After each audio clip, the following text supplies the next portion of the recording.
Hello.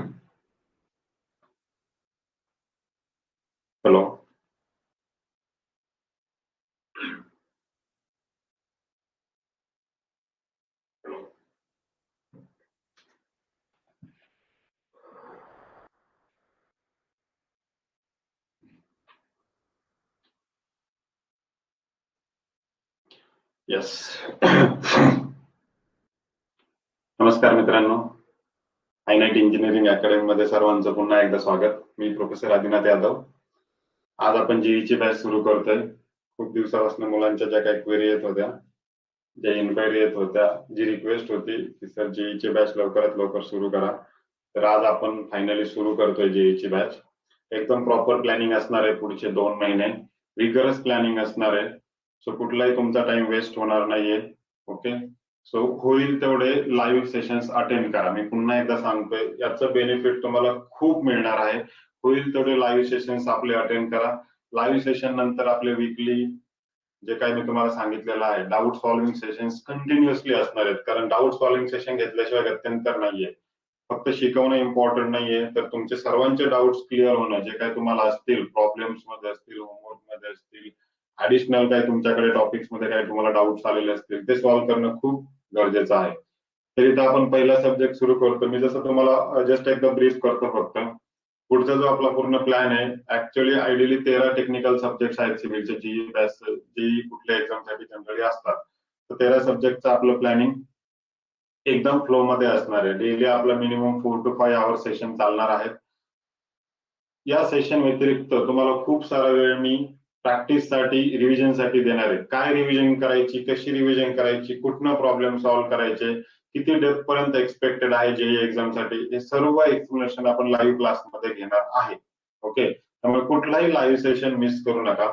जरी एखादा live session miss झाला तरी रेकॉर्डेड सेशन त्याच दिवशी कव्हर करण्याचा प्रयत्न करा, तरच त्याचा फायदा तुम्हाला जास्तीत जास्त होईल. ओके. तुम्ही रेकॉर्डेड फॉर्म मध्ये पण बघू शकता, पण जेवढं जास्त लाईव्ह कराल तेवढं तुम्हाला त्याचा फायदा होईल. पहिला विषय आपण या ठिकाणी सुरू करतोय, स्ट्रेंथ ऑफ मटेरियल. ते मित्रांनो, कुठलाही सब्जेक्ट सुरू करण्याच्या अगोदर तुम्हाला त्याचं बॅकग्राऊंड माहिती पाहिजे की त्या सब्जेक्ट वरती किती वेटेज आहे. जनरली आपण म्हणतो जेई साठी 60-40 वेटेज असतं, टेक्निकल नॉन टेक्निकल. हे झालं ढोबळ मानाने ओव्हरऑल पेपरचं वेटेज. आता जर तुम्ही त्या प्रत्येक एका सब्जेक्ट मध्ये जर डिटेल गेलात, लाईक स्ट्रेंथ ऑफ मटेरियल आहे, तर स्ट्रेंथ ऑफ मटेरियल मध्ये टोटल चॅप्टर्स किती आहेत, कुठल्या चॅप्टरवरती कशा पद्धतीचे प्रश्न विचारले जातात, मग तुम्ही तयारी किती डेप्थ करण्याचं गरजेचं आहे. ते डिस्क्रिप्टिव्ह एक्झामला नो डाऊट की तुम्हाला पूर्ण डिटेल करायलाच लागणार आहे.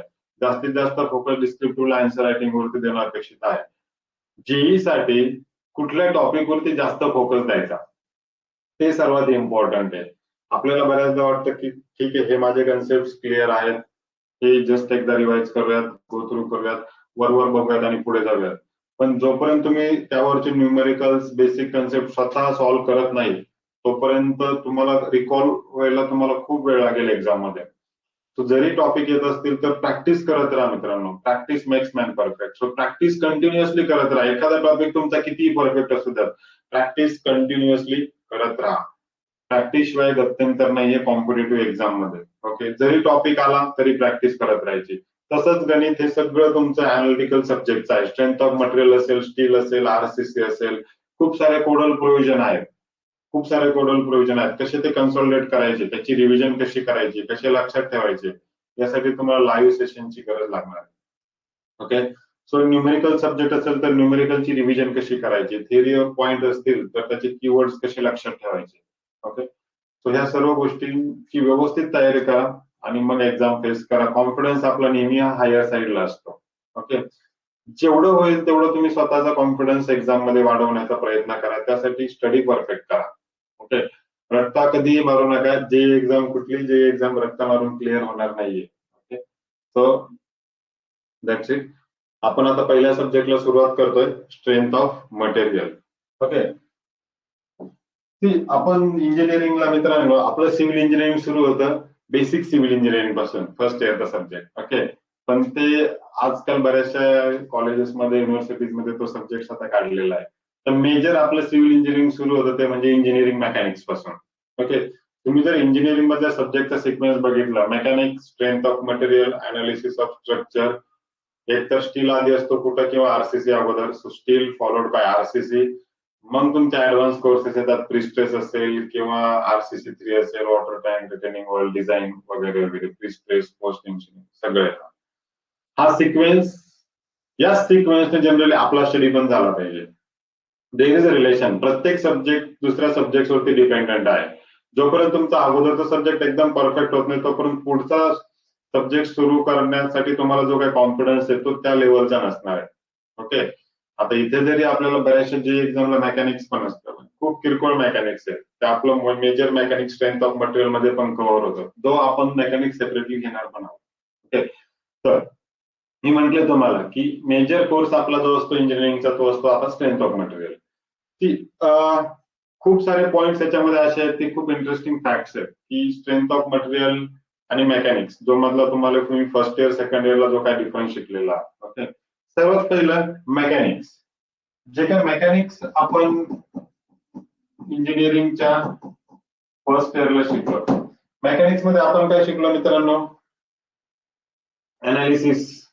अनालिसिस ऑफ बीम असेल, रिझोल्युशन ऑफ फोर्सेस असतील, सीजी कॅल्क्युलेशन असेल, सेंटर ऑफ ग्रॅव्हिटी, इलेक्ट्रिकल मोशनचे प्रॉब्लेम असतील, डिपेंडंट मोशनचे प्रॉब्लेम असतील, कर्व्हिलिनियर मोशन असेल, स्पेस फोर्सेस असतील, मोमेंटम, राईट, इम्पॅक्ट वगैरे.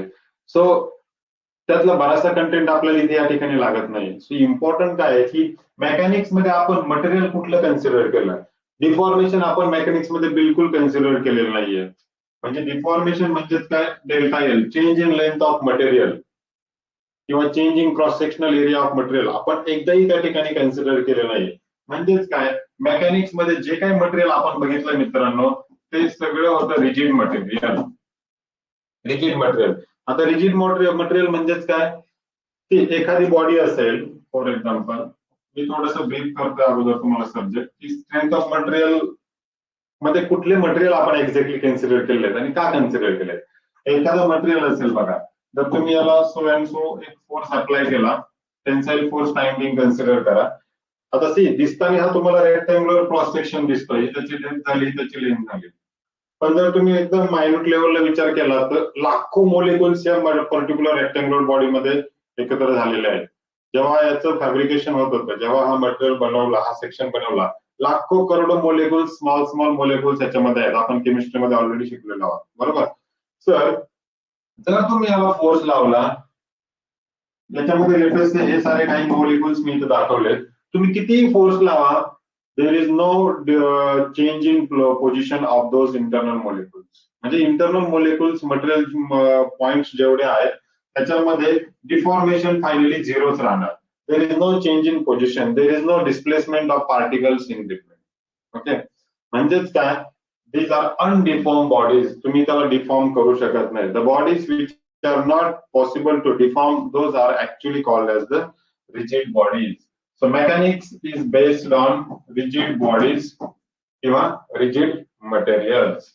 Strength of material. एक रिक्वेस्ट आहे, जसं आपलं लाईव्ह क्लास चालू असेल स्वतःचे नोट्स स्वतः मेंटेन करा, खूप फायदा होतो. लक्षात ठेवा, मी जे काही पॉइंट्स इथे लिहून देणार आहे प्रत्येक पॉइंट ना पॉइंट महत्वाचा आहे. जे एक्झाम असेल, इंटरव्ह्यू असेल, कुठेही असेल, मॅक्झिमम इंटरव्ह्यूचे स्ट्रक्चरवरचे क्वेश्चन येतील ना तर ते याच आपल्या कुठल्या तरी एखाद्या सेंटेन्स मध्ये येणार. कारण विनाकारण तुम्हाला खूप डिफिकल्ट पण कोणी विचारत नाही. एकदम सिंपल गोष्टीतच तुम्हाला डीप मध्ये जायचं असतं. एकदम सिंपल गोष्ट, साधे साधे कन्सेप्ट असतात ते लक्षात ठेवण्याचा प्रयत्न करा. रिजिड म्हणजे काय, रिजिडचा अर्थ तुम्हाला प्रॅक्टिकल कन्सिडरेशन घेऊन लक्षात झाला पाहिजे. Okay, so mechanics based on the rigid bodies. Rigid bodies म्हणजेच काय, या ठिकाणी डिफॉर्मेशन आपण कन्सिडर केलेलं नाही. The bodies which are not possible to deform called as the rigid bodies. आता सॉम हा जो काय आपण सब्जेक्ट इथे बघणार आहे याच्यामध्ये आता आपण डिफॉर्म बॉडीजचा विचार करणार आहे, बरोबर. So based on deformed bodies. आता डिफॉर्म बॉडीज म्हणजेच काय, एखाद्या बॉडीला मी एक्सटर्नल लोड लावला, टेन्शन कॉम्प्रेशन, तर त्याचं चेंज इन लेंथ किती होते, चेंज इन व्हॉल्यूम किती होतोय, चेंज इन एरिया किती होतोय. सो डेफिनेटली प्रत्येक मटेरियल आहे म्हणजे तो कधी ना कधी डिफॉर्म होणार, रियालिटी आहे, बरोबर. कधी ना कधी त्याचं डिफॉर्मेशन होणार आहे, एक्सपान्शन होईल किंवा कॉन्ट्रॅक्शन होईल, चेंज इन लेंथ होईल, पॉझिटिव्ह साईडला, निगेटिव्ह साईडला, change in cross section area होऊ शकतं, चेंज इन व्हॉल्यूम होऊ शकतं. सो हे जे काही पॅरामीटर सगळे चेंज होतात, those will happen only in the deform bodies. Okay, लक्षात आलं आता? सो रिजिड बॉडी म्हणजे काय आणि डिफॉर्म बॉडीज म्हणजे काय, तुम्हाला कोणी विचारू शकतं, tell me deform bodies in one sentence. So if the cross-sectional properties are liable to change with respect to the external force, तुम्ही त्याला डिफॉर्म बॉडीज म्हणू शकता आरामात. ओके, येस, हे झालं बेसिक डिफरन्स फॉर्म आणि मेकॅनिक्स मधला. ओके, कुठल्या बॉडी त्याच्यामध्ये कन्सिडर केलेल्या आहेत. आता एक एक शब्द, let us start from the strength. What is strength?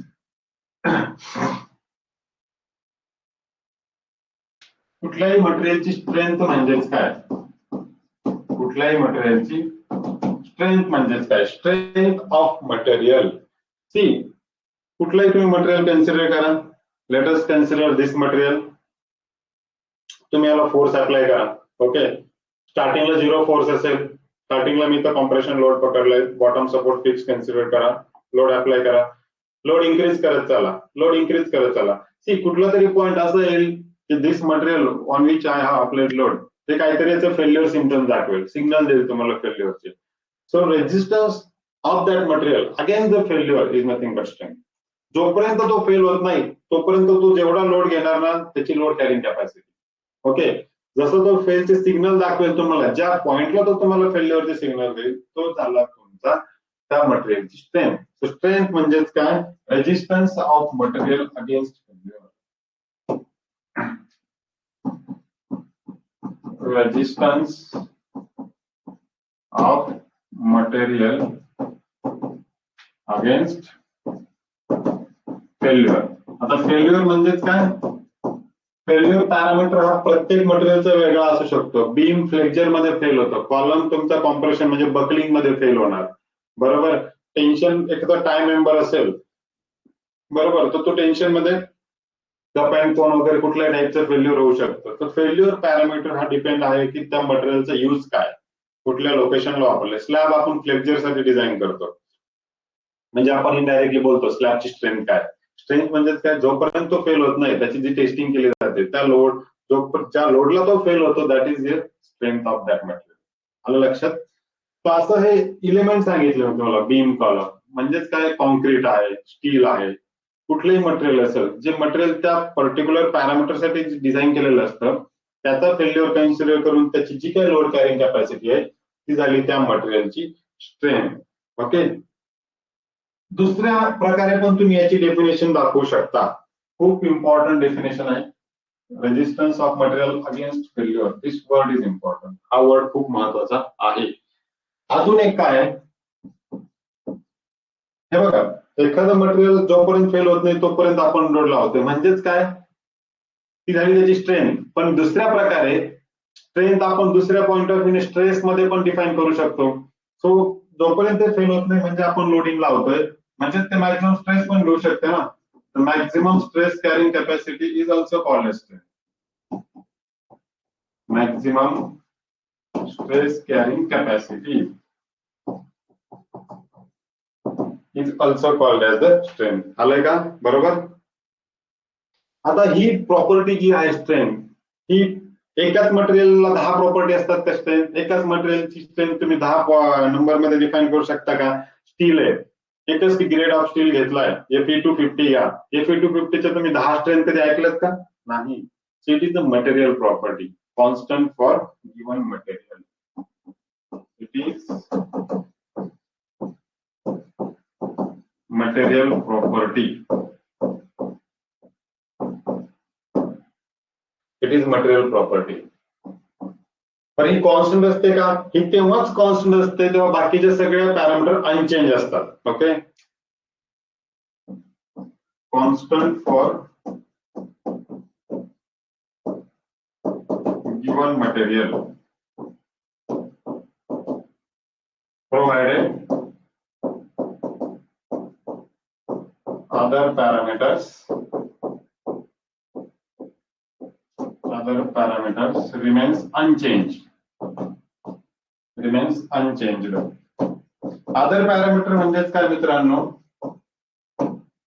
जर तुम्ही स्टीलचं केमिकल कॉम्पोजिशन बदललं, कॉन्क्रीट सिमेंटची क्वालिटी बदलली, कॉन्क्रीटमध्ये कोर्स ऍग्रिगेटचं प्रोपोर्शन बदलले, फाईन ऍग्रिगेटचं प्रोपोर्शन बदललंय, एखादा M20 जर मी कॉन्क्रीट म्हटलं त्याची स्ट्रेंथ मला कॉन्स्टंट यायला पाहिजे ऑब्विसली, राईट. Fe250 मी स्टील म्हटलंय त्याची थ्रूआउट द लाईफ स्ट्रेंथ तेवढीच यायला पाहिजे, म्हणजे थ्रूआउट द वर्ल्ड Fe250 म्हटलं तर. पण जर तुम्ही केमिकल कॉम्पोजिशन बदलताय तर डेफिनेटली स्ट्रेंथ तुमची चेंज होणार. ओके, सो त्या मटेरियलचे इन्ग्रेडियंट जर कॉन्स्टंट असतील तर त्या मटेरियलची स्ट्रेंथ कॉन्स्टंट असणार थ्रूआउट. ओके, आले लक्षात? येस. आता स्ट्रेंथ जेव्हा आपण म्हणतो, आता डिझाईनचा आपण विचार करूया. डिझाईन अजून आपण कुठल्याही मटेरियलचं सुरू केलेलं नाहीये, बट स्ट्रेंथ हा तुमचा असतो primary design parameter. Primary design parameter हे दोन डिझाईन पॅरामीटर असतात कुठल्याही मटेरियलला. तुम्ही आरसीसी मध्ये बघा, जेव्हा बीम डिझाईन करतो आपण, बीम फ्लेक्झर साठी डिझाईन करतो, म्हणजेच बेंडिंग मुवमेंट साठी. पण तुम्ही चेक पण करता बीम पुन्हा कशासाठी? डिफ्लेक्शन साठी. सो डिफ्लेक्शन हा झाला तुमचा सेकंडरी डिझाईन पॅरामीटर, आणि स्ट्रेंथ म्हणजे बेंडिंग मुवमेंट हा त्याचा झाला प्रायमरी डिझाईन पॅरामीटर. अशाच पद्धतीने स्ट्रेंथ हा प्रत्येक मटेरियलचा प्रायमरी डिझाईन पॅरामीटर असतो. सेकंडरी डिझाईन पॅरामीटर काय असतो? सेकंडरी डिझाईन पॅरामीटर कोणी सांगताय? थिकनेस. सो पहिली टर्म आपली कंप्लीट झाली स्ट्रेंथ. आता stiffness. Stiffness secondary design parameter. Stiffness म्हणजेच काय? आपण डायरेक्ट डिफ्लेक्शन नाही म्हणू शकत, म्हणून जनरलाइज टर्म आहे स्टिफनेस. ओके, आता कोणी डिफाईन करू शकतं का स्टिफनेस? खूप वेळेस ओरल मध्ये, इंटरव्ह्यू मध्ये बऱ्याच जणांना प्रश्न विचारला तर define stiffness in single sentence. Stiffness म्हणजेच काय सांगते? डिफॉर्मेशन. जेव्हा तुम्ही स्टिफनेसचा विचार करता तेव्हा तुम्हाला विचार करायला लागतं डिफॉर्मेशनचा. म्हणजेच काय? मला मटेरियल फेल नाही करायचं, मटेरियल फेल होऊ द्यायचं नाहीये. एखादं मटेरियल जर आपण घेतलं, आपण जर लोड लावला, जर तुम्हाला 10 mm डिफ्लेक्शनला त्याचं किती लोड घेतलाय कॅल्क्युलेट करायचं असेल तर 10 mm डिफ्लेक्शन होईपर्यंत लोडिंग अप्लाय करा. 10 mm डिफ्लेक्शन साठी किती रेजिस्टन्स ऑफर्ड केला ते त्याचं stiffness. So resistance against deformation, resistance against deformation is nothing but your stiffness. तुम्हाला मटेरियल फेल करायचं नाहीये. मटेरियल जर फेल करत असाल तर that is related to the strength. तुम्हाला फोकस करायचं आहे की डिफॉर्मेशन MM मध्ये असेल किंवा अँग्युलर मध्ये पण असेल, किती अँगल मध्ये तुम्हाला ट्विस्टिंग पाहिजे, किती अँगल मध्ये तुम्हाला त्याचं रोटेशन पाहिजे, किंवा किती MM ने लॉन्जिट्युडनल लॅटरल डिफ्लेक्शन पाहिजे. So resistance against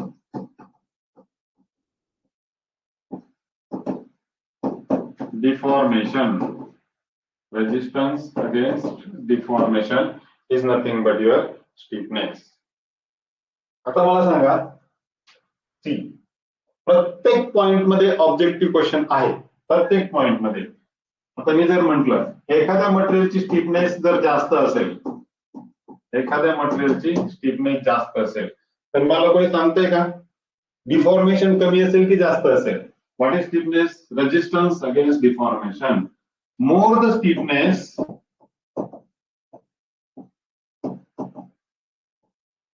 laser will be the deformation.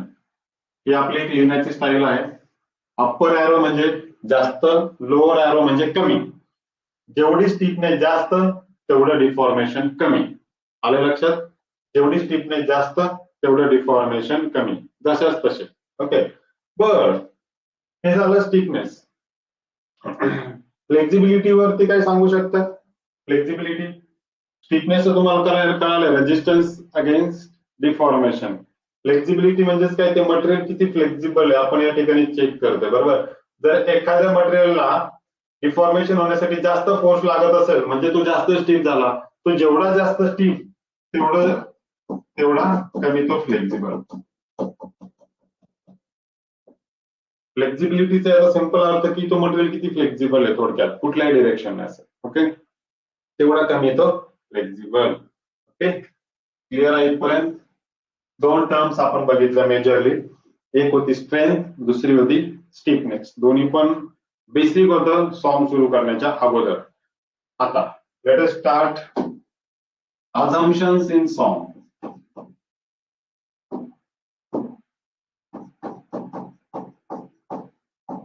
Assumptions in song. Assumptions in strength of material. पहिला,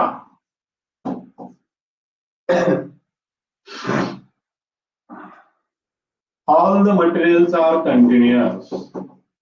All the materials are continuous. All the materials are continuous. बरं, continuous चा अर्थ काय येते या ठिकाणी? Continuous म्हणजेच काय? Without void किंवा cracks etc. जेव्हा मटेरियल कंटिन्युअस येतं ना, कंटिन्युअस मटेरियल, त्याच्यामध्ये व्हॉइड्स पण नकोय, त्याच्यामध्ये क्रॅक्स पण नकोय. जे काही मटेरियलच्या प्रॉपर्टीज असतील, it should be constant through out the length or throughout the dimensional parameter. So all the materials are continuous. Okay. Second, all the materials are homogeneous and isotropic. All the materials are homogeneous and isotropic. आता homogeneous आणि isotropic म्हणजे काय? Detail मध्ये आपण बघूया. खूप important आहे. Continuous word important आहे. होमोजिनियस, आयसोट्रॉपिक इम्पॉर्टंट आहे. मीनिंग ऑफ कंटिन्युअस म्हणजेच काय? Without cracks, without voids. Okay. So all the materials are homogeneous and isotropic. झाले लिहून? पॅरलली नोट्स मेंटेन करत चला, मी ऑलरेडी तुम्हाला सांगितलेलं आहे. सो आता आपण एक एक वर्ड डिटेल मध्ये बघूया की होमोजिनियस म्हणजे काय.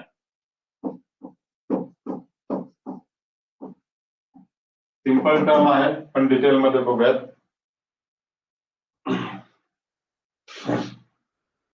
मी कुठलाही एक ऑब्जेक्ट कन्सिडर केला, कुठलाही मटेरियल जर कन्सिडर केलं, ती होमोजिनियस म्हणजे काय? कुठलेही पॉइंट्स या मटेरियल वरती कन्सिडर करा, कुठलेही पॉइंट्स या मटेरियल वरती कन्सिडर करा. जर तुम्ही एका पर्टिक्युलर डिरेक्शनने प्रॉपर्टीज मेजर करत असाल त्या मटेरियलच्या, एका पर्टिक्युलर डिरेक्शनने, लेट अस से स्ट्रेस कन्सिडर करा. स्ट्रेस जर तुम्ही इथं 100 and 100 लोड लावलाय आणि स्ट्रेस जर तुम्ही मेजर करत असाल, स्ट्रेस मेजर करा किंवा इंटरनल कुठली मटेरियल प्रॉपर्टी मेजर करा. जर मटेरियल प्रॉपर्टी जर तुम्हाला सेमच मिळत असतील, कुठलीही एक प्रॉपर्टी कन्सिडर करा, कुठलीही एक प्रॉपर्टी कन्सिडर करा.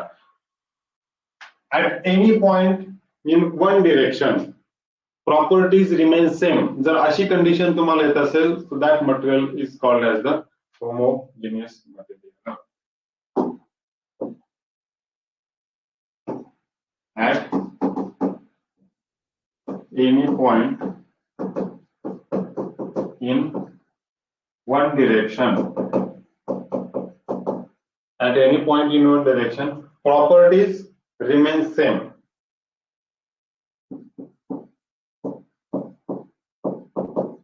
Properties remains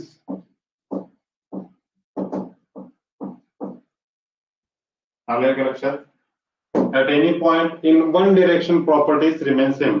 आता याचे प्रॅक्टिकल एक्झाम्पल्स काय काय आहेत?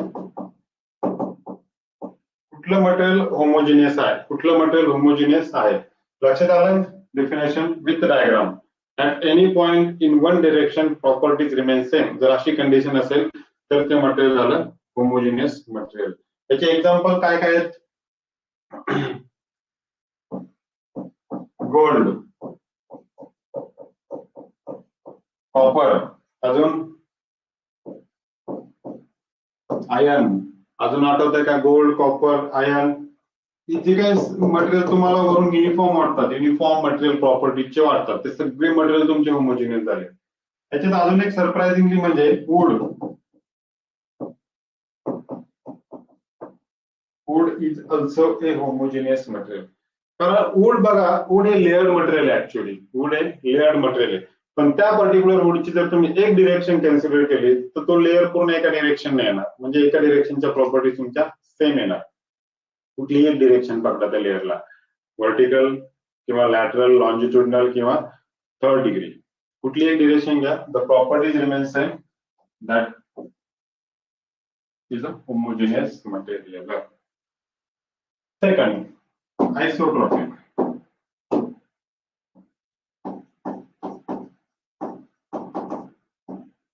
काही डाऊट असेल तर लगेच चॅट बॉक्स मध्ये टाका, काही डाऊट असेल तर चॅट बॉक्स मध्ये लगेच पुट करा. ओके, यस, कळतंय? ठीक आहे. Isotropic.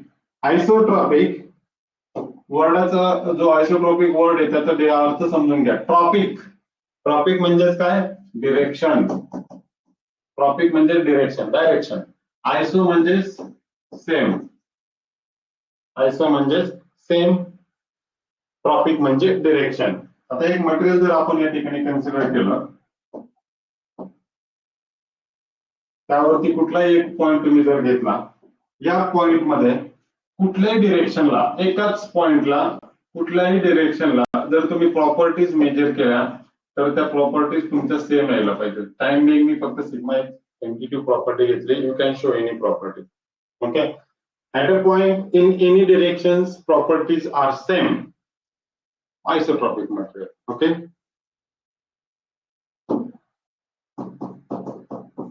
at a point in any direction properties remains same, त्याला म्हणतात आयसोट्रॉपिक मटेरियल. बरं, आता example,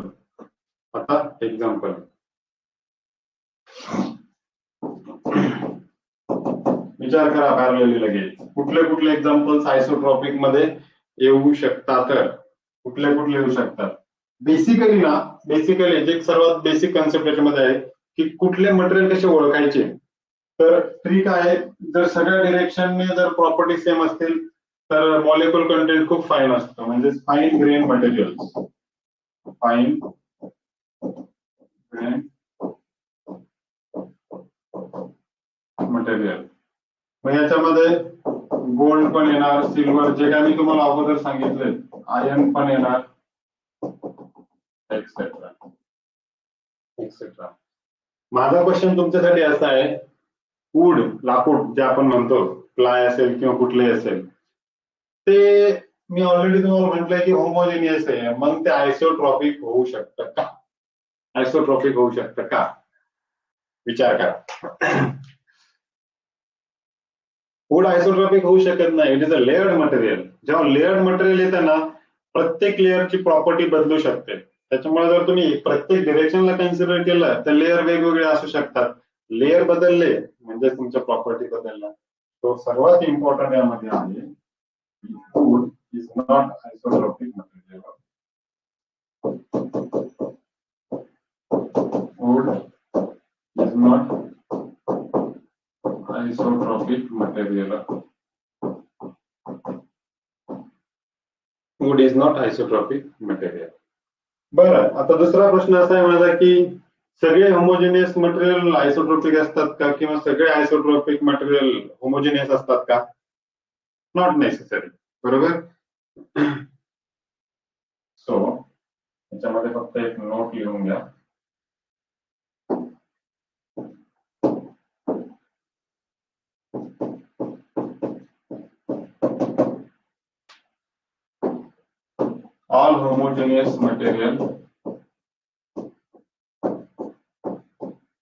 all homogeneous material need not to be isotropic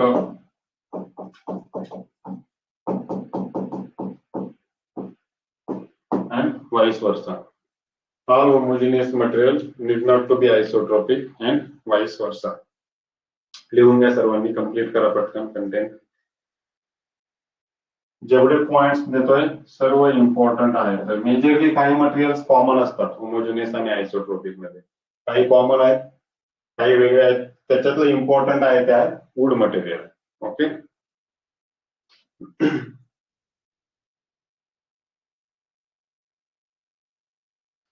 आपल्याला सॉम मध्ये फक्त होमोजेनियस आणि आयसोट्रॉपिक आहे, पण याच्या पलीकडे पण खूप साऱ्या मटेरियलच्या प्रॉपर्टीज आहेत. कसं झालं तर पुढची प्रॉपर्टी आहे ऑर्थोट्रॉपिक. ऑर्थो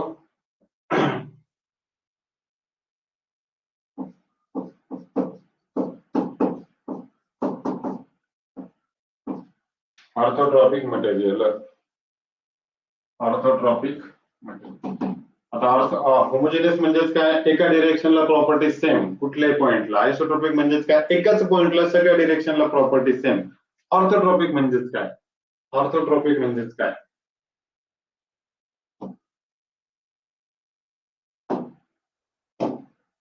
एक पॉइंट कुठलाही कन्सिडर करा. ऑर्थो म्हणजे परपेंडिक्युलर, बरोबर. एक्स झेड वाय तीन डिरेक्शन मी कन्सिडर केलं. 3D मध्ये इथे ऑब्जेक्ट या ठिकाणी कन्सिडर केलं. ऑब्जेक्ट दाखवलाय थोडी, पण डिरेक्शन 3D दाखवलंय, एक्स वाय झेड. आता द मिनिंग ऑफ ऑर्थोट्रॉपिक थोडा रिव्हर्स आहे या ठिकाणी. परपेंडिक्युलर डिरेक्शन प्रॉपर्टीज डिपेंडंट आहे परपेंडिक्युलर डिरेक्शनल प्रॉपर्टी. हा सिंबल आहे perpendicular directional property. At any point, mutually perpendicular direction properties are different. Mutually perpendicular direction properties are different. Properties are not same. So sigma x इथे वेगळा असेल, sigma y वेगळा असेल, sigma z वेगळा असेल. At any point,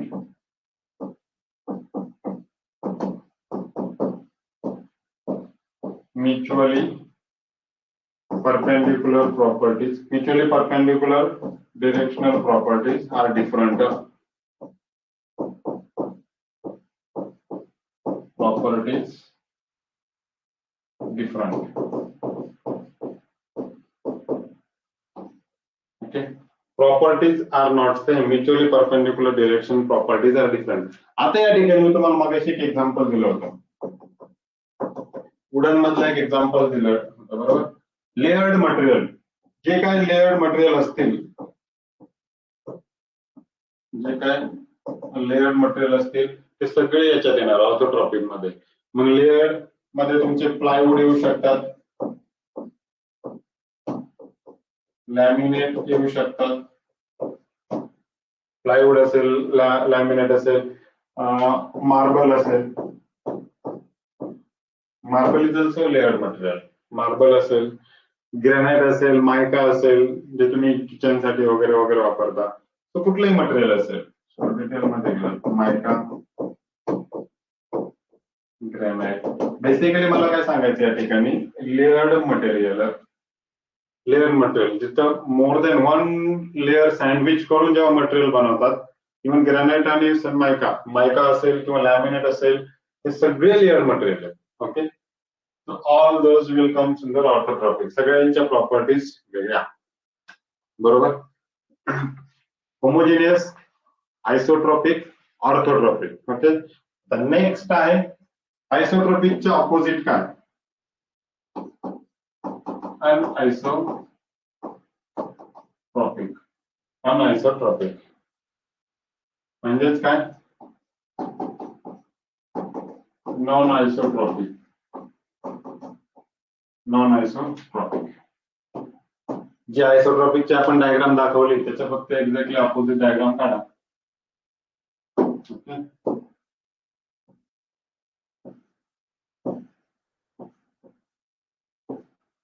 sigma 1, sigma 2, sigma 3, sigma 4, sigma 5. At a point in any direction, properties are different. At a point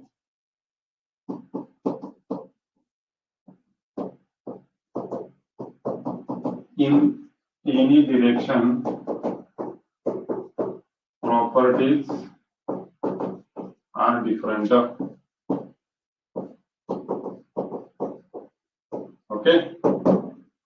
At a the point in any direction properties are different. बरं, याचं example, प्रत्येक प्रॉपर्टीचं example important आहे म्हणून मी एवढे detail घेतोय. प्रश्न कुठूनही येऊ शकतो. Materials with crack, materials with crack या सेक्शन मध्ये येऊ शकतं. एक्झाम्पल, मटेरियल्स विथ क्रॅक म्हणजे ऍक्च्युअल मटेरियल कुठलं आहे विथ क्रॅक आलं? small cracks, though it is not visible but existing असतात. So material with crack anisotropic category मध्ये तुम्ही पुट करू शकता. ओके, बरं, आता आपल्याला सांगितलंय काय, सॉमचं अझम्पशन काय आहे? All the materials are homogeneous and isotropic, म्हणजे ऍट द सेम टाइम ते होमोजिनियस पण पाहिजे आणि आयसोट्रॉपिक पण पाहिजे. आता पुढलं material homogeneous plus isotropic combination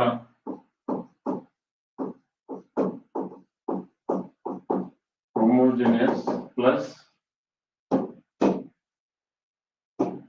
isotropic.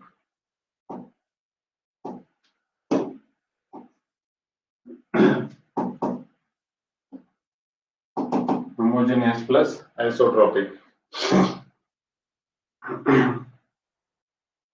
Combination करायचं काय, तुम्हाला सुरुवातीला मी 2 डायग्राम दिले ना, त्याचं फक्त आपल्याला इथं कॉम्बिनेशन करायचं आहे.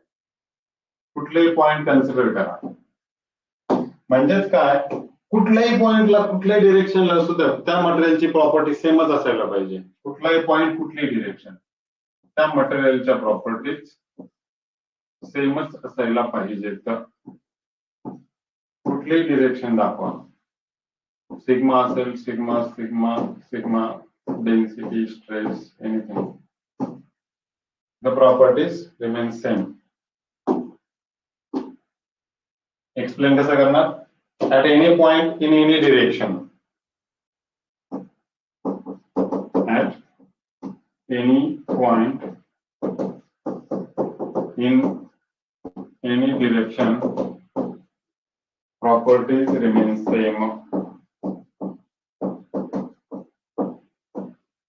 ओके, समजतंय सर्वांना? काही क्वेरी आली तर लगेच चॅट बॉक्स मध्ये टाका. तिथली क्वेरी तिथल्या तिथं सॉल्व्ह करा. ओके, एक्झाम्पल, काही कॉमन एक्झाम्पल होते बघा होमोजिनियस आणि आयसोट्रॉपिक मध्ये, ते कॉमन एक्झाम्पल या ठिकाणी येतील. गोल्ड असेल, सिल्वर असेल, अजून ॲल्युमिनियम असेल,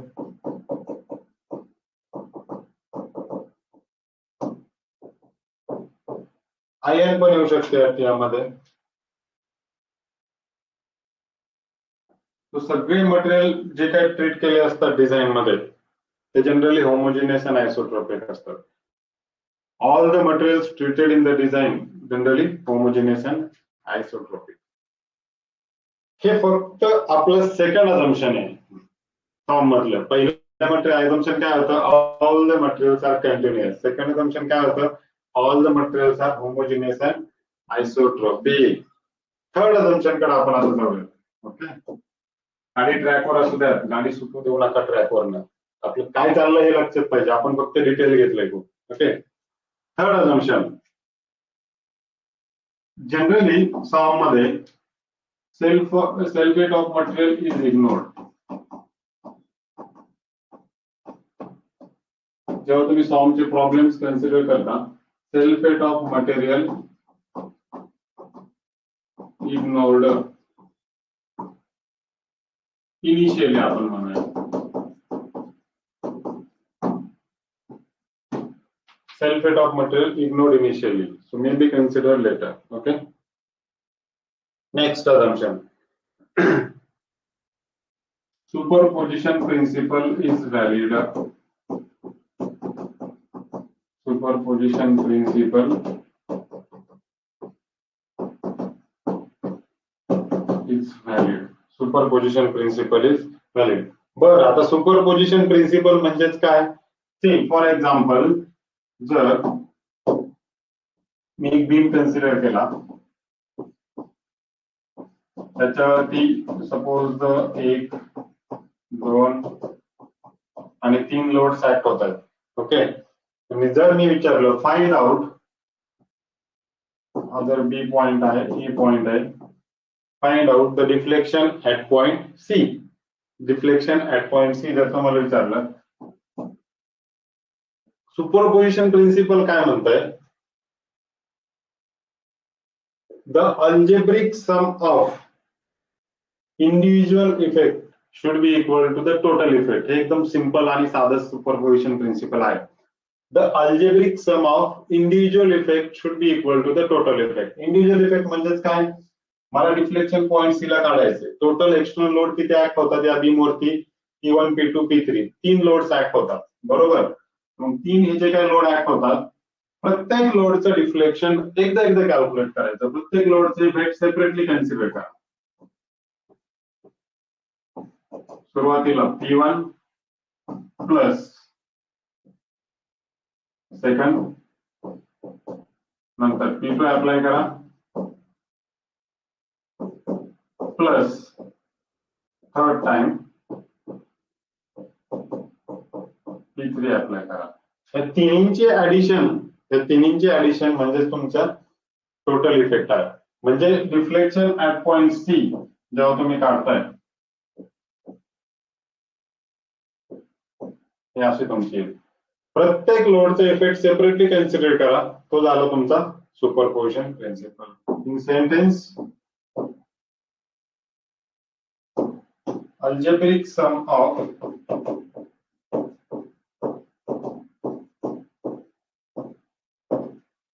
individual effect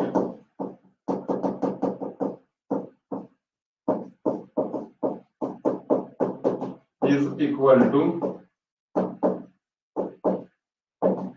total effect. आता ते डिफ्लेक्शन असेल नाही तर कुठलीही पॅरामीटर कॅल्क्युलेट करायचं असेल, सुपरपोजिशन प्रिन्सिपल बेसिक फिलॉसॉफी हीच राहणार.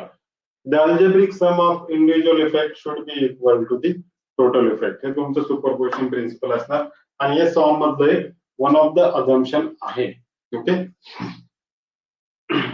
आता सुपरपोजिशन प्रिन्सिपल आलाच आहे तर आपण याचे लिमिटेशन्स पण बघूयात. लक्षात असू द्या, आपलं चौथं अझम्पशन चालू आहे. सुपरपोजिशन प्रिन्सिपल कधी ऍप्लिकेबल आहे, कधी ऍप्लिकेबल नाही, हे झाले त्याचे limitations. Limitations of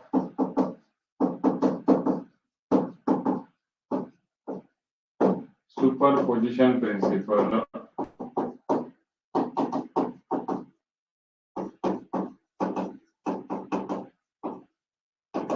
okay,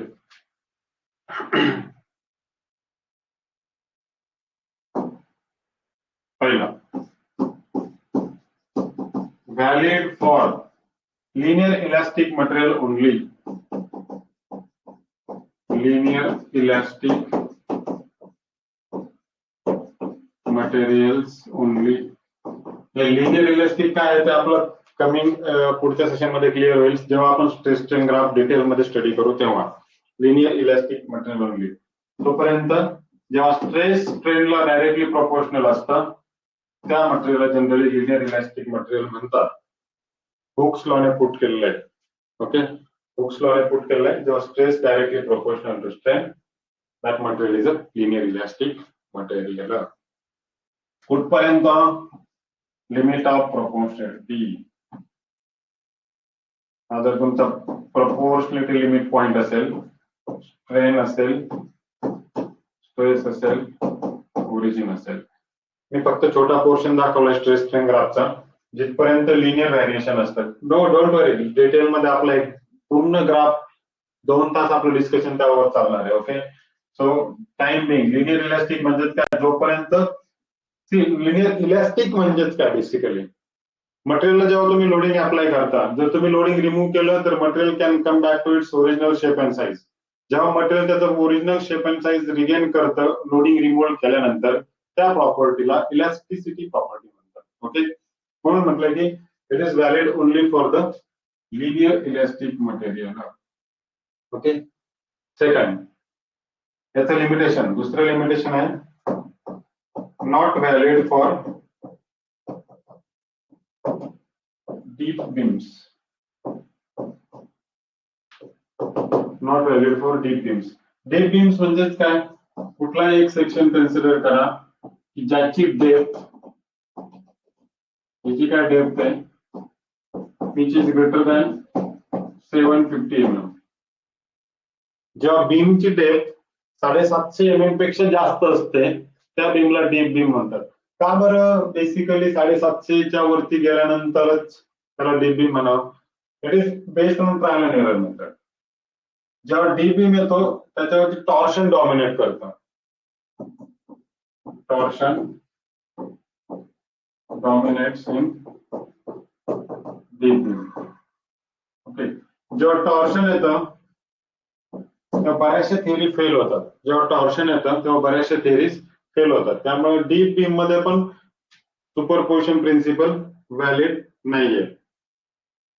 bending ऐवजी टॉर्शन येतं, बरोबर, on the vertical side twisting. So त्यासाठी आपण आरसीसी मध्ये टॉर्शनल रिइन्फोर्समेंट वगैरे 0.1% रिइन्फोर्समेंट, टॉर्शन कॅल्क्युलेट करून बरेचसे रिइन्फोर्समेंट आपण सेपरेटली पण डिझाईन करतो इफ रिक्वायर्ड. ओके. तर not valid even for the deep beams also. Long columns not valid in long column. दोन कॉलमचे प्रकार आहेत, लॉंग कॉलम आणि शॉर्ट कॉलम. दोन कॉलमचे प्रकार आहेत, लॉंग कॉलम आणि short column. Basically long column short column L/D ratio प्रमाणे पाडलेले आहेत, ते आपण कॉलम चॅप्टर मध्ये घेऊयात. फक्त मला इथे एकच सांगायचे की लॉंग कॉलम मध्ये सुपरपोजिशन प्रिन्सिपल का व्हॅलिड नाहीये. तर basically the failure parameter, the failure reason, it fails in the buckling.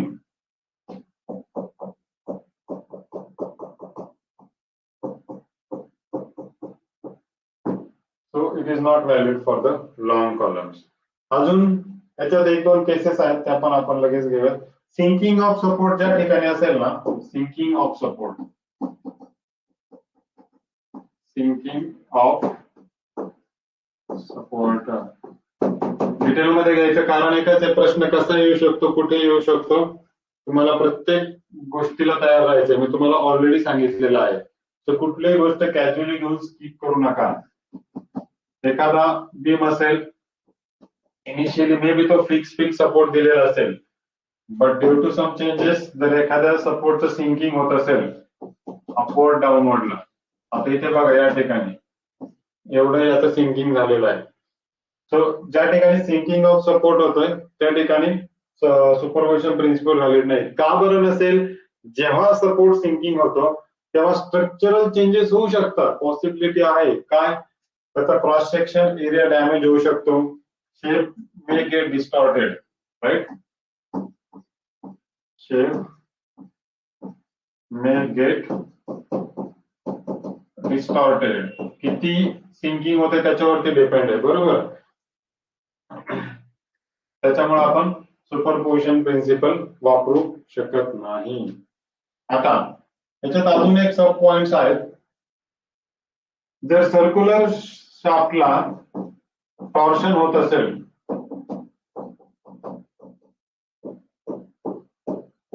तुम्हाला गाडीचा ऍक्सेल माहितीये, गाडीचा ऍक्सेल नेहमी सर्क्युलरच असतो कारण तो कंटिन्युअस रोटेशन मध्ये असतो.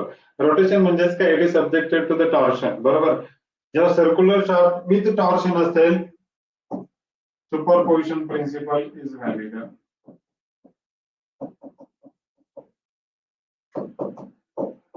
Is valid. जेव्हा रेक्टँग्युलर असेल किंवा नॉन सर्क्युलर शाफ्ट असेल, कुठलाही एक घ्या, torsion in non circular shaft,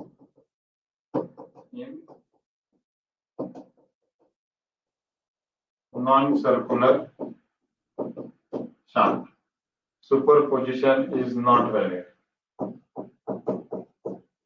Superposition is not valid. मित्रांनो, सुरुवातीचा पार्ट थोडासा थिअरी आहे, पण थिअरी पॉइंट याच्यामध्ये खूप सारे इम्पॉर्टंट आहेत जे आपण स्किप करतो जनरली, ते तुम्हाला माहिती असणं गरजेचे आहे. तर ओके,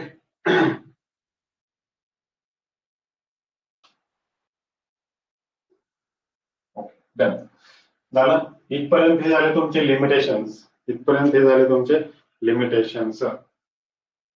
फॉर्मचा अजून एक अझम्पशन आहे, stress concentration zones generally avoided. Stress concentration zones generally avoided. जेव्हा तुम्ही मटेरियल यूज करता, त्याच्यामध्ये ऑलरेडी सांगितलेलं आहे आपलं fifth assumption in the design. आपण एनिवेज फॉर्म मध्ये डिझाईन करत नाही, पण एक अझम्पशन इनडायरेक्टली पुट केलं आहे, stress concentration zones avoided. Stress concentration zones avoided म्हणजेच काय, सी एखादा जर मटेरियल असेल, एखादा मेंबर असेल, असं जर तुम्ही याला यूज करत असाल, एक्सटर्नल लोड तुम्ही अप्लाय केला असेल, काय होतं जेव्हा sudden change in cross section येतो ना, sudden change in cross section, त्या झोन मध्ये मॅक्सिमम स्ट्रेसेस जनरेट होतात किंवा डेव्हलप होतात. असे झोन्स तुम्ही अवॉइड करू शकता. त्याला पर्यायी ऑप्शन काय आहे, कशा पद्धतीचा बार तुम्ही या ठिकाणी डेव्हलप करू शकता. सी जर पॉसिबलच नसेल दुसरा सेक्शन पुट करणं, तर डेफिनेटली या सेक्शनला तुम्हाला जायला लागेल. But if possible we can go for the trapezoidal section, right. So मी या ठिकाणी म्हणेल this is wrong, this is correct. Okay, so this type of things can be avoided. This is avoided, this is preferable. अजून कुठे कुठे stress majorly होऊ शकतं, just आपण आता बघूयात. हा एक मेंबर असेल, बीम असेल, आणि जर तुम्ही लोड अप्लाय करताय, इथं सपोर्ट्स आहेत, नो डाऊट. होतंय काय, लोडिंगच्या खाली तुम्ही काही सपोर्ट न दिल्यामुळे या ठिकाणी हा जो रिजन आहे तिथे मॅक्सिमम स्ट्रेसेस डेव्हलप होतात. बट हे अवॉइड केलं जाऊ शकतं ना. आपण आपल्याकडे बेस प्लेट नावाचा एक कन्सेप्ट आहे. लोडिंगच्या खाली जर तुम्ही बेस प्लेट पुट केली तर स्ट्रेसेस युनिफॉर्मली डिस्ट्रीब्यूट होतात फॉर द एंटायर एरिया, बरोबर. तो स्ट्रेसेस तुमचे डिस्ट्रीब्यूट होतात, तो इथे तुमचे स्ट्रेसेस एवढ्याच एरियामध्ये कॉन्सन्ट्रेट होतात.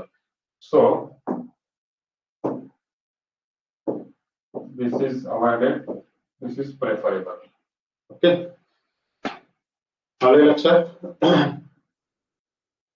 येस, हे झाले तुमचे स्ट्रेंथ ऑफ मटेरियलचे अझम्पशन्स. खूप सारे अझम्पशन्स आपण बघितले. Each and every assumption is equally important. तुम्ही कुठली एक्झाम घ्या, प्रत्येक अझम्पशन हे तेवढंच इम्पॉर्टंट आहे. अजून आपण स्ट्रेसला सुरुवात पण नाही केली. आपण आता हे स्ट्रेंथ, स्टिफनेस, सॉन्गचे बेसिक अझम्पशन सर्व बघितलेले आहेत. आता आपण नेक्स्ट सेशन मध्ये सुरू करूया स्ट्रेस, किंवा आत्ताच घेतलं. Okay, stress.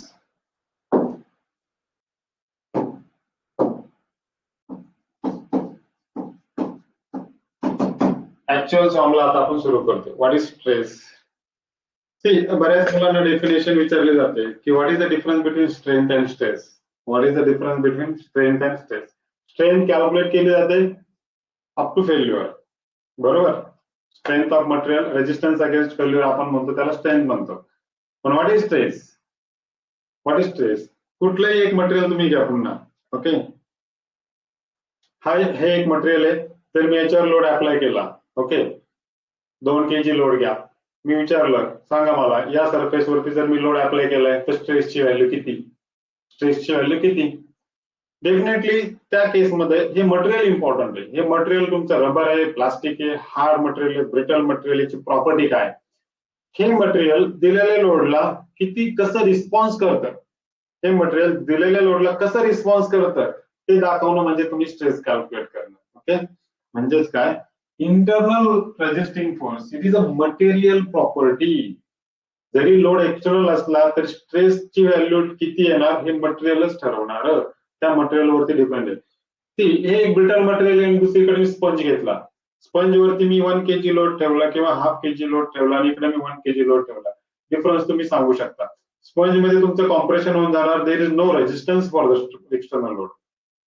Wear brittle material किंवा हार्ड मटेरियल तुम्ही लोड ठेवला, so without deformation it will show some resistance, बरोबर. जर मटेरियल फ्री टू डिफॉर्म होत असेल, free to change in shape होत असेल, with applying external load, it won't show any stress. So stress he property आहे internal resisting force. Very important. Internal resisting force per unit area. कुठलाही एक rod घ्या. इथं जर तुम्ही टेन्साइल लोड अप्लाय केला पी, ओके, त्याचा area of cross section A असेल. Area of cross section A असेल तर stress is equal to, stress generally define केलं जातं सिग्माने. जनरली डिफाइन करतात sigma. So sigma is equal to external load divided by area of cross section. Okay, बरं मी काय म्हटलंय, P ऍक्च्युली P हा लोड आहे, but P हा लोड आहे, external load. It is also defined as a R by A. R is the internal resistance. Internal resistance. जेवढं material external load resist करणार तेवढा तुमचा स्ट्रेस व्हॅल्यू वाढणार. उदाहरण घ्या, स्पंज घ्या किंवा कापूस घ्या एका हातामध्ये आणि दुसरीकडे कुठलेही तुम्ही हार्ड मटेरियल घ्या, तुम्ही डिफरन्शिएट करू शकता. So R is the internal resistance, P या ठिकाणी म्हटलं external force. Okay, so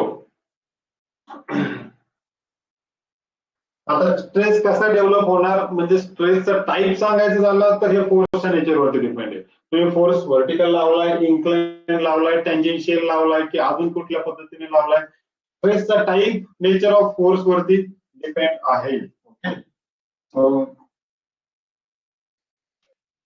the nature of stress, the nature of stress is based on force applied only. Is based on force applied only. तर कुठल्या टाईपचा force आहे, normal आहे, tangential, याच्यावर तुमचा स्ट्रेसचा टाइप डिपेंड आहे. ओके, सर्वात important, a member or material, a member or material free to deform, free to deform किंवा and free to move away, free to move away without showing resistance. जसं मी सांगितलं त्याप्रमाणे, without showing resistance, without showing resistance, won't show any resistance. बरोबर. A member free to deform and free to move away without showing resistance, or free to expand, free to expand or contract.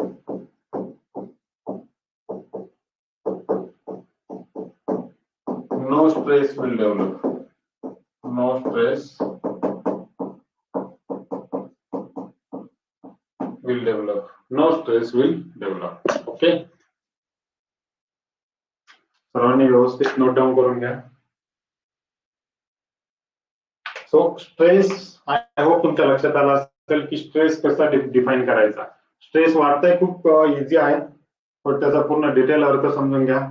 It is a internal resisting force per unit area. Internal resisting force, कुठल्या मटेरियलला stress possible आहे, कुठल्या मटेरियलवरती येऊ शकतो, कुठल्या मटेरियलवरती येणार नाही.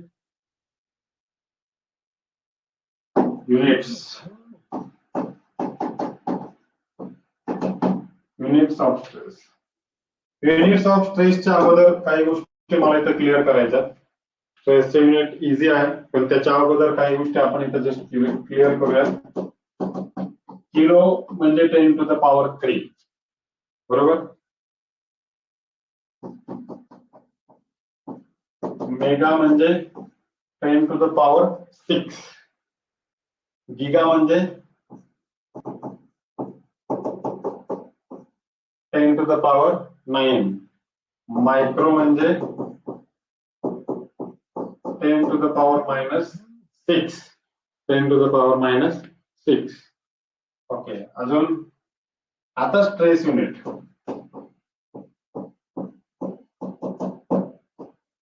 काय स्ट्रेसची definition?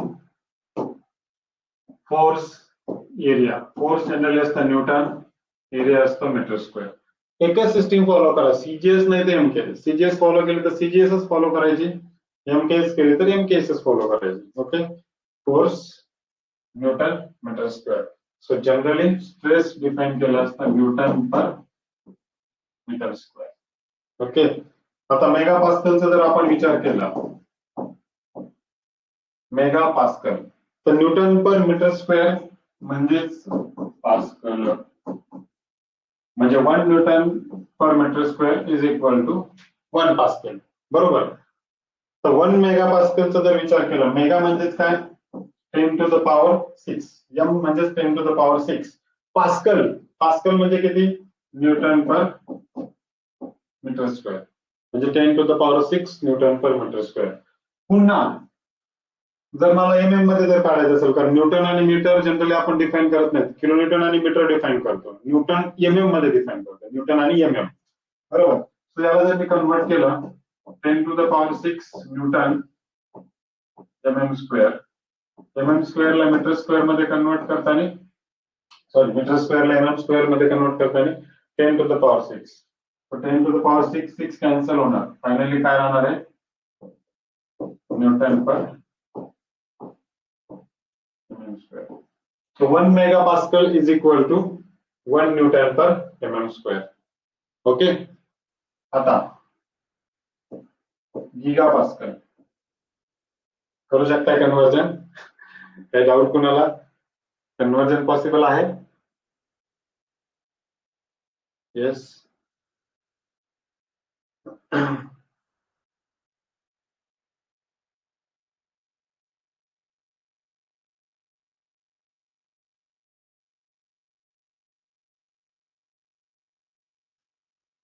One gigapascal is equal to, करू शकताय कन्वर्जन? सिंपल आहे.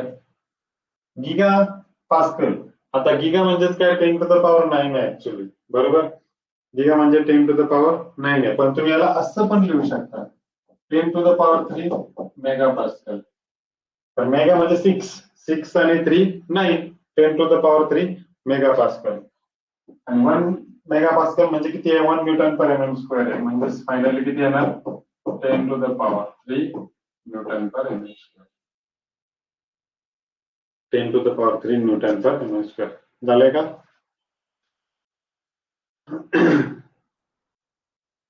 बघा जमतंय का?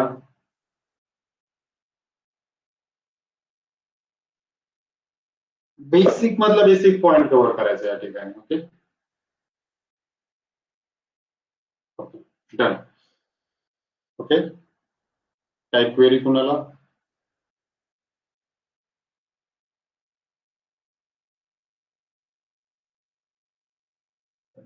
हे झालं बेसिक ऑफ स्ट्रेस. आता आपण बघूयात based on the loading nature of stress काय काय येतात, कुठले कुठले टाइपचे स्ट्रेसेस पॉसिबल आहेत. So classification of stress.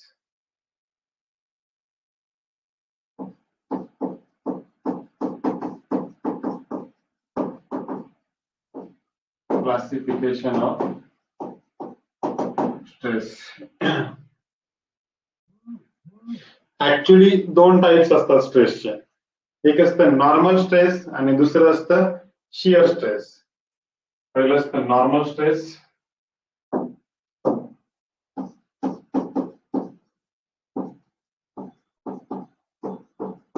जेव्हा तुम्ही एखाद्या सरफेसला परपेंडिक्युलर लोडिंग अप्लाय करता, परपेंडिक्युलर लोडिंग, फॉर एक्झाम्पल हा एक सरफेस आहे,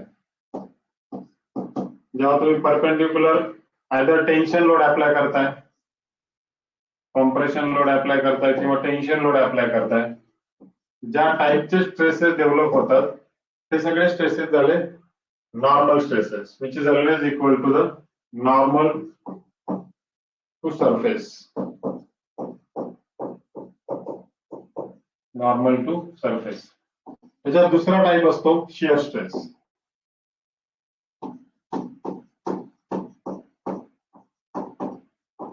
शिअर स्ट्रेस ओके. बेसिकली हा असतो tangential to surface, tangential loading मुळे. Okay, tangential to the surface. एकदम मी डिटेल तुम्हाला सांगणार आहे की दोन्ही टाईप स्ट्रेसचे. Tentative normal stress which is normal to the surface, shear stress due to the tangential to the surface. जेव्हा तुम्ही टँजेन्शियल लोड अप्लाय करता त्यामुळे जे काही स्ट्रेस डेव्हलप होईल that is a shear stress. Okay, आपण एक फ्लोचार्ट बनवू, त्यामध्ये एकदम क्लिअर होऊन जातं की स्ट्रेसचे टाइप्स कसे कसे पडतात. स्ट्रेस मी काय सांगितलं, बेसिकली टाइप्स किती आहेत? दोन. एक तर नॉर्मल स्ट्रेस आणि दुसरा आहे शिअर स्ट्रेस. तो पहिला आहे नॉर्मल स्ट्रेस, दुसरा आहे शिअर स्ट्रेस. नॉर्मल आणि शिअर. Okay done. आता नॉर्मल स्ट्रेसचे पुन्हा दोन प्रकार आहेत.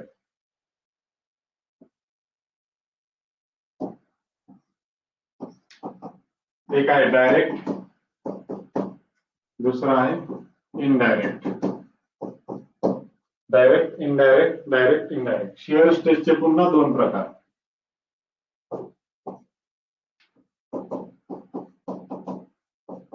Direct shear stress, indirect shear stress. Direct shear stress म्हणजे काय? जनरली कॅल्क्युलेट केलं असतं sigma is equal to P by A. For example direct shear stress, जसं मी तुम्हाला आताच सांगितलं, तुम्ही कुठलाही एखादा एलिमेंट घ्या, जेव्हा तुम्ही नॉर्मल लोडिंग अप्लाय कराल ना, area of cross section sigma is equal to P by A. त्याचे एक्झाम्पल्स काय काय आहेत? Examples tie member.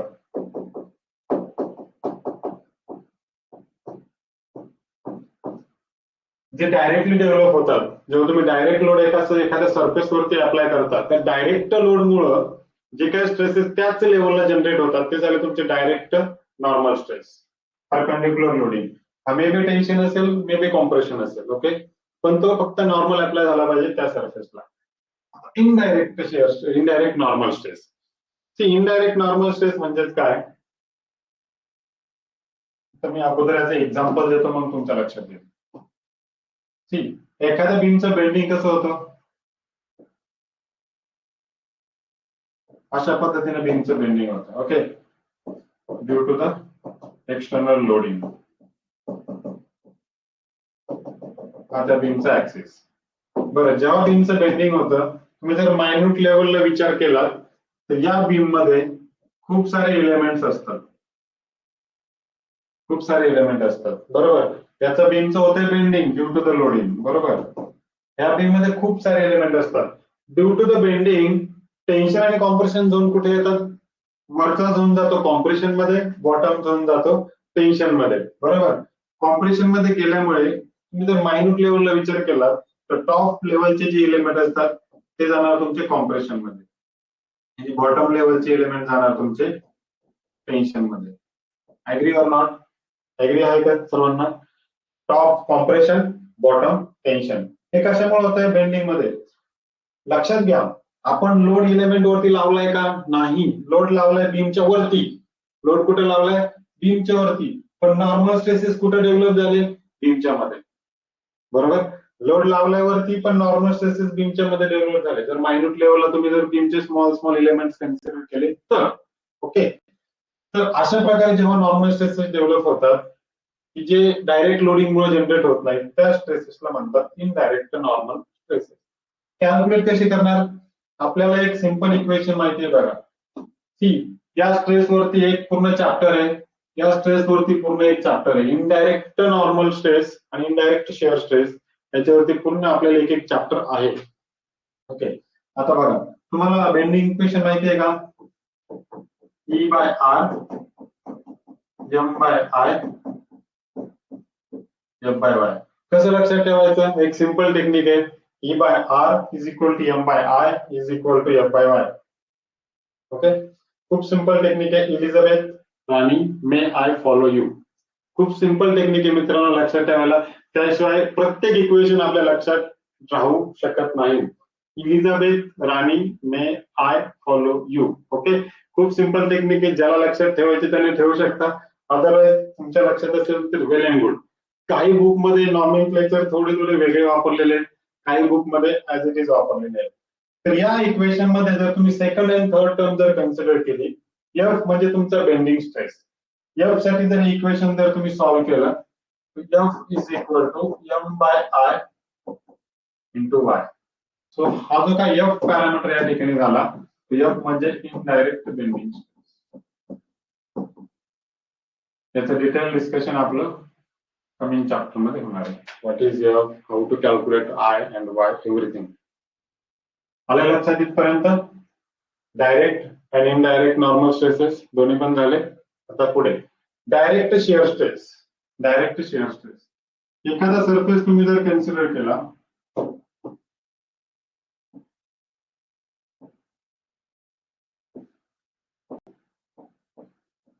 ओके, त्या सरफेस वरती जर आपण लोडिंग अप्लाय केलं, त्याचा एरिया क्रॉस सेक्शन असेल ए. जर तुम्ही लोड अप्लाय केलाय, let us say P, tension surface वरती जर लोड अप्लाय केलाय, तर tau is equal to direct shear stress define केला जातं टाऊने, indirect sigma, direct sigma, indirect may be F. So tau is equal to T by E. Okay, बर. आता indirect shear stresses हे झाले डायरेक्ट. आता इनडायरेक्ट. इनडायरेक्ट शिअर स्ट्रेस कसे calculate करणार? शाफ्ट कन्सिडर करा, व्हेकलचं शाफ्ट कन्सिडर करा, which is subjected to tension, which is subjected to torsion, which is subjected to the continuous torsion. टॉर्शनचे डिरेक्शन जनरली अशा पद्धतीने दाखवले जातात. टॉर्शन. आता या शाफ्ट वरती जर मी एखादा छोटा एलिमेंट कन्सिडर केला, बिकॉज ऑफ द टॉर्शन त्या पर्टिक्युलर एलिमेंटला स्ट्रेसेस कसे डेव्हलप होतात हे जर आपण बघितलं, कशा पद्धतीचे स्ट्रेसेस डेव्हलप होतात बिकॉज ऑफ टॉर्शन. हे टॉर्शन आहे. शाफ्ट इमेजिंग करा गाडीचा.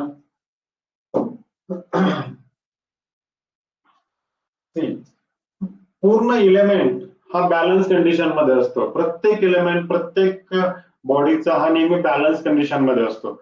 मग जर शाफ्टचा आपण हा एलिमेंट या ठिकाणी कन्सिडर केला, जर व्हर्टिकली इथं डाऊन असेल तर इथे अप असायला पाहिजे, इक्वल अँड ऑपोजिट. आता डाऊन अँड अपने काय तुमचं कशा पद्धतीचं मोमेंट क्रिएट होतंय? अँटी क्लॉकवाईज, अँटी क्लॉकवाईज, बरोबर. सो या डिरेक्शनने क्लॉकवाईज मोमेंट तयार झाला पाहिजे. ओके, पूर्ण एलिमेंट हा equal and opposite balance condition मध्ये मला पाहिजे. व्हर्टिकल फोर्सेस, ह्या एलिमेंटला मी रॅन्डमली व्हर्टिकल फोर्सेस दाखवले. नेचर आपलं न्यूमेरिकल सॉल्व्ह करताना कुठलाही येऊ शकतं. व्हर्टिकल फोर्सेस कन्सिडर करा, it will trying to rotate the element in anticlockwise direction. Anticlockwise direction rotation होते. मला त्याला जर बॅलन्स करायचं असेल तर मला क्लॉकवाईज डिरेक्शनने फोर्स लावा लागतील, हॉरिझॉन्टलचे क्लॉकवाईज लावा. झाला का एलिमेंट पूर्ण बॅलन्स कंडिशन मध्ये? तर हे जे काही नेचर आहे हे शिअर स्ट्रेसेसच झाले त्या सरफेस वरती. सरफेस कन्सिडर केला तर स्ट्रेस, पॉइंट कन्सिडर केला तर फोर्स. ओके, तर हे कसे कॅल्क्युलेट करणार हे स्ट्रेसेस? टॉर्शन आलं म्हणजे तुम्हाला टॉर्शनल इक्वेशन माहिती पाहिजे. हे बेंडिंग इक्वेशन आहे आपलं, यालाच बेंडिंग इक्वेशन म्हणतात. अशाच पद्धतीने टॉर्शन इक्वेशन पण आहे. टॉर्शन इक्वेशन आठवतंय कोणाला? टी बाय जे, आठवतंय का? टी बाय जे. अजून टॉर्शन इक्वेशन, किंवा फक्त शेवटच्या दोन टर्म जरी तुम्हाला माहित झाल्या तरी चालेल. T by J is equal to tau by R. E by J is equal to tau by R. हे जे काही टॉर्शन इक्वेशनच्या टर्म आहे त्याच्यामध्ये अजून दोन टर्म येतात, G and theta. G and theta, G म्हणजे तुमची टॉर्शनल रिजिडिटी, थिटा म्हणजे ट्विस्ट. टॉर्शन मुळे जेवढा काही ट्विस्ट डेव्हलप होणार तो. तर या टाऊ साठी जर आपण इक्वेशन सॉल्व्ह केलं तर tau is equal to E by J into R. हे प्रत्येक इक्वेशन आपलं इन डिटेल होणार आहे प्रत्येक चॅप्टरमध्ये.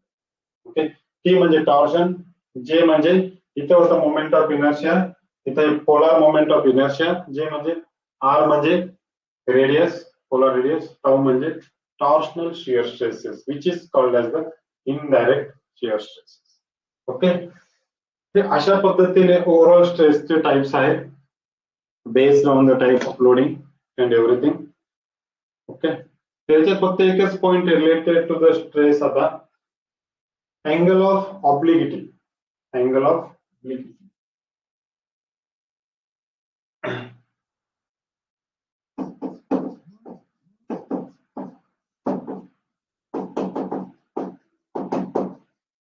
सिंपल कन्सेप्ट आहे. एखादी जर बॉडी आपण कन्सिडर केली, बेसिकली दोन फोर्सेस ऍक्ट होतात बॉडीवरती, एक तर नॉर्मल, दुसरा शियर.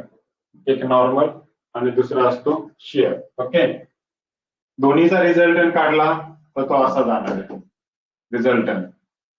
आता the angle made by resultant stress and normal stress is called as the angle of obliquity. एवढंच आहे. Sigma normal stress, tau shear stress, sigma resultant stress. Sigma आपण कसा कॅल्क्युलेट करणार? Resultant sigma square plus tau square. Sigma square plus tau square. So obliquity म्हणजे काय?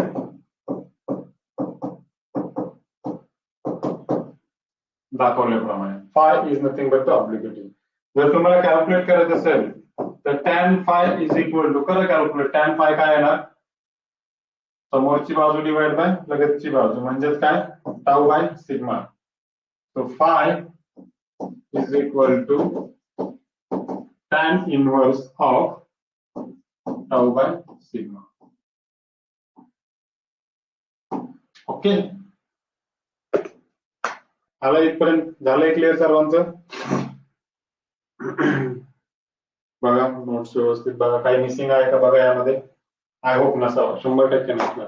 काही जरी missing असेल तर आपलं कव्हर होतं जरा टाइम. ओके. तर चलो, तर या पद्धतीचं टीचिंग आपलं पूर्ण कंटिन्युअस बॅच होणार आहे. यापेक्षाही डिटेल होणार आहे. अजून खूप सारे, अजून तर आपण थेरी पॉइंटच बघतोय. त्यात खूप साऱ्या गोष्टी आहेत ज्या तुम्हाला नवीन नवीन कळणार आहेत की त्या पण पॉसिबली विचारू शकतात based on the gravity of subject. बरोबर. तर माझी एकच रिक्वेस्ट आहे मुलांना, होईल तेवढे लाईव्ह सेशन्स अटेंड करा. जरी पण आपली बॅच रेकॉर्डेड फॉर्म मध्ये पण अवेलेबल आहे, होईल तेवढे लाईव्ह सेशन्स अटेंड करा. तुमच्या एकूण एक क्वेरी लाईव्ह सेशन मध्ये सॉल्व्ह होणार आहे.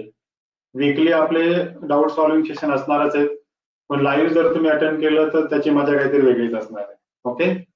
ठीक आहे, चालेल. तर सॉम आपण सुरू केलेला आहे. पहिला टॉपिक आपला स्ट्रेस आता झालाय. नेक्स्ट सेशन मध्ये आपण स्ट्रेन हा टॉपिक सुरू करू, फॉलोड बाय सगळे स्ट्रेस स्ट्रेन डायग्राम, प्रॉब्लेम्स, टेम्परेचरचे काही प्रॉब्लेम्स असतील, त्याच्यानंतर पुढचं chapters bending theory, shear theory वगैरे असं कंटिन्युअसली आपलं आता होत राहणार आहे. ओके. तर चालेल. ऍट द अर्लिएस्ट रजिस्टर करून टाका, लाईव्ह सेशन्स अटेंड करा, एवढंच मी सांगेल, जेणेकरून तुम्हाला मॅक्झिमम बेनिफिट मिळून जाईल. ओके. काही क्वेरी असेल तर आपल्या चॅनलला जॉईन व्हा. चॅनलवर खूप सारे पॉझिटिव्ह अपडेट्स येत आहेत, तुम्हाला कळतच असेल. मॅक्झिमम मुलांचे डाऊट सॉल्व्ह करण्यासाठी आपला डिस्कशन ग्रुप पण आहे. जेवढे काय डाऊट क्वेरी असतील तुम्हाला एक्झाम रिलेटेड काय रिलेटेड, बिनधास्त ग्रुपवरती डिस्कशन करा. थोडं लेट होईल पण तुम्हाला रिप्लाय 100% मिळेल. ओके. कारण खूप साऱ्या ऍक्टिव्हिटी पॅरलल चालू आहेत. टेक्निकली तुम्हाला काहीही कमी पडणार नाही याची गॅरंटी माझी. ओके. थँक्यू.